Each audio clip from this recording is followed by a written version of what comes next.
Had someone called me just to tell me I was going to get to visit space camp again this month, I would have been thrilled. But to have received a call from my flashcard, Larry Capps, and Hoot Gibson, informing me that I was about to be inducted to the Space Camp Hall of Fame was not a call I was expecting. I'm so honored to have my name added to the Wall of Fame and join this amazing group of individuals. Thank you, Space Camp, for this moment. My first exposure to Space Camp came as a sophomore in college. I had a good friend who had just returned from an amazing summer being a counselor here in Alabama and couldn't stop raving about the time he had at Space Camp. He encouraged me to apply, and the next summer, I was down here working with the Advanced Academy program. I remember arriving into Huntsville, first driving up to the center with the Saturn V looming over us and thinking I must be the luckiest girl in the world to get to work here this summer. Wow.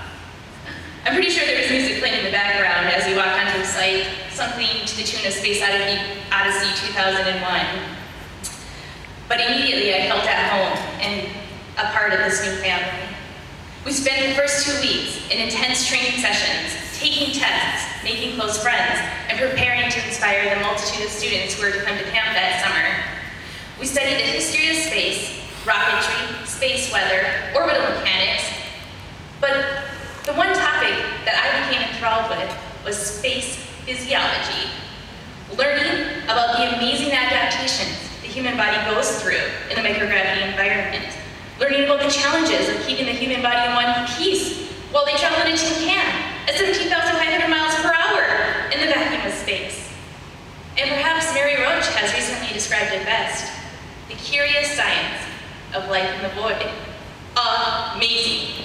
Well, I return to UND that next fall with a renewed enthusiasm. Tell you what, at the end of every lecture, I'd secretly add in my head, in space, to make it more interesting. I moved back into my sorority house that fall, and soon had all the girls saying things like, this one time at space camp, and roger that. My roommate and I had bunk beds, and she was kind enough to let me turn that bottom bunk into a shuttle cockpit and practice shuttle launch simulations with me, complete with EVAs.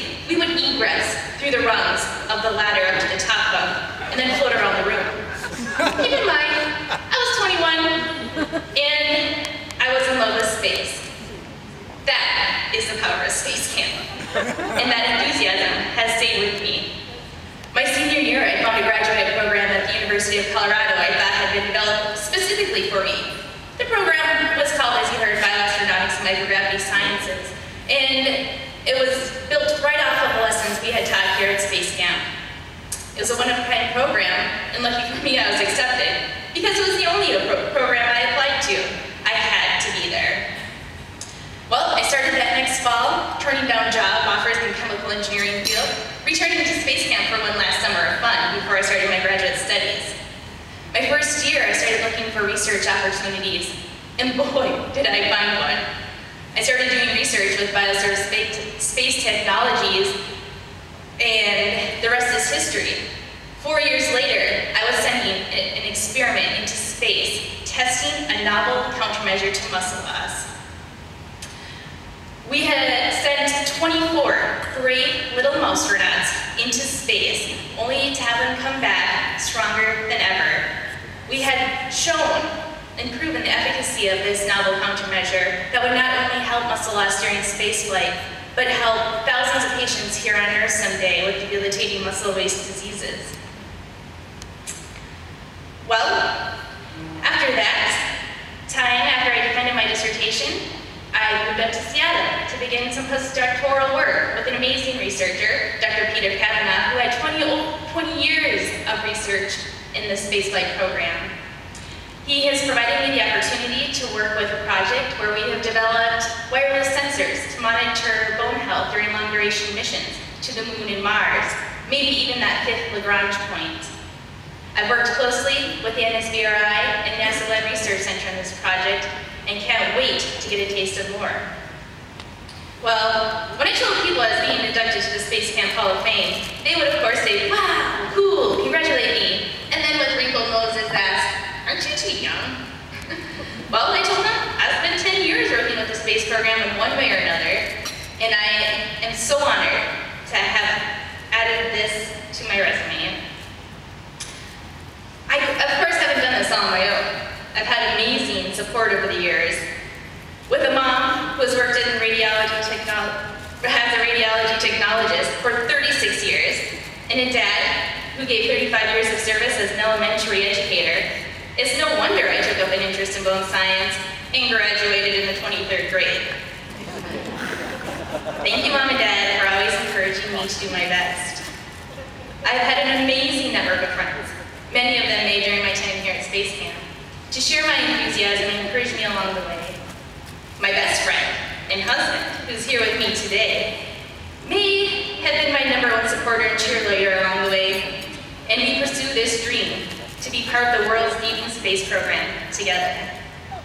So what's next? Well, a whole lot more of the same, I hope. As I finish my postdoctoral training, I'm actively pursuing opportunities to work with our newest national laboratory, the International Space Station. I plan to keep working with students and encouraging the next generation of scientists and engineers to take interest in the nation's space program. To keep at the top of our game, we really do need the best and the brightest. You know, whether I'm talking to a stranger on an airplane or in front of a lecture hall full of students, I find that once you spark someone's interest by simply exposing them to the fact that there are people living in space as we speak, they want to know more. Given the opportunities the space program has provided me, I really feel it's part of my job to spread the news, the excitement, the benefits of the space program. And you know what? You can help. It's easy, really, because, well, space is really cool. Not that I've been there, but ask around, and anyone, maybe even someone at your table, will affirm that I'm right. Space is exciting, enthralling, bizarre, big, and really cool. Space is the reason we have so many cool things. Space, and specifically NASA, is the reason we have microcomputers, iPhones, laptops, droids. There was recently a droid in space. Wow, androids in space. We really do live in the future. Well, I guess it was a Nexus one, but who's keeping track? NASA technology is used to detect breast cancer, build bridges, predict the weather.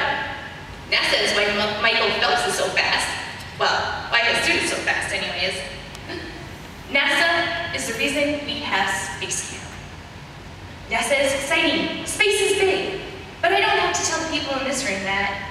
All I can ask is that you tell someone how cool it is. Tell them about the amazing things space has given us. Heck, tell them about Velcro and Tang. Tell them how powerful space is. A 1965 solar flare caused a power outage in the entire northeast United States. Tell them that 9 months later there was, allegedly, a huge increase in newborns. Tell me that for every dollar the public invests, they get a $7 return in space and technology. Tell the new parents that NASA is the reason they are using disposable diapers. Tell everyone everything you know about space. And be sure to tell them about Space Camp, a place you go to turn dreams into reality. Space Camp gave me a dream and helped me make that dream become a reality. And this I will forever be grateful for. Thank you again to Space Camp, to my new Hall of Fame family, and for this amazing honor and memorable evening.